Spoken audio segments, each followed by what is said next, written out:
ایرانی سفارت خانے یا دہشت گردی کے مراکز۔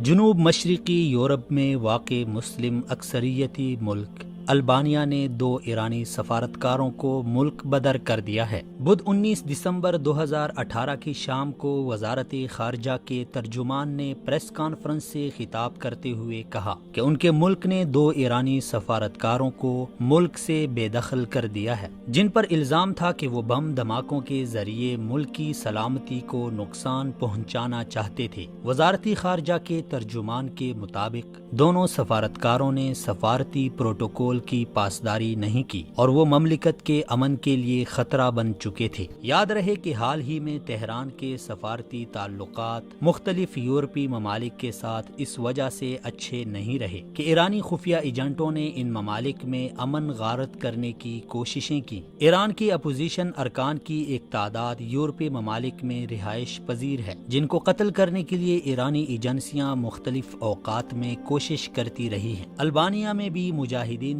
خلق نامی اپوزیشن جماعت سے تعلق رکھنے والے 2000 ارکان آباد ہیں، جو 2003 میں عراق پر امریکی قبضے کے بعد البانیہ اور دیگر یورپی ممالک میں پناہ گزینوں کے طور پر منتقل ہوئے۔ حال ہی میں فرانس اور ڈنمارک نے کہا تھا کہ انہوں نے دہشت گردی کی 2 ایسی کارروائیاں ناکام بنائی ہیں جن میں ایرانی سفارتکار اور انٹیلیجنس کے اہلکار ملوث تھے۔ دہشت گردی کی ان کارروائیوں کے نتیجے میں فرانس نے اسد اللہ اسدی نامی ایرانی سفارتکار پیرس کے نواح میں مجاہدین خلق نامی تنظیم کے پروگرام پر دھماکہ کرنے کی پاداش میں گزشتہ مئی کو گرفتار کیا تھا، جبکہ ڈنمارک نے ایرانی نژاد ناروے کے شہری کو اہواز کی حریت پسند تنظیم کے ارکان کو قتل کرنے کے الزام میں گرفتار کیا تھا۔ سفارتکاروں کے روپ میں دہشت گردوں کو متعین کرنا ایران کا وتیرہ رہا ہے۔ جولائی میں ہالینڈ کی حکومت نے بھی دارالحکومت میں واقع ایرانی سفارت خانے کے 2 سفارتکاروں کو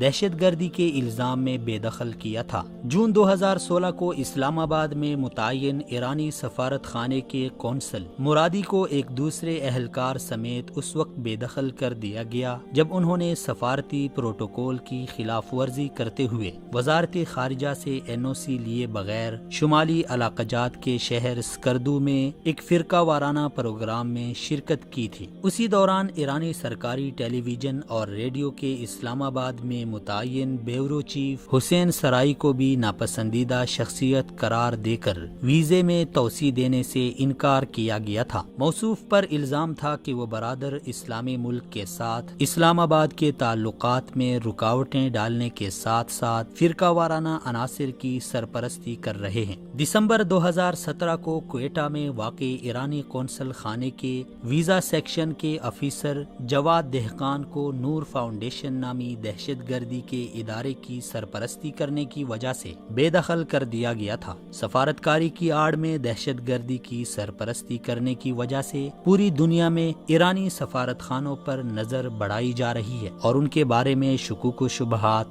بڑھ رہے ہیں۔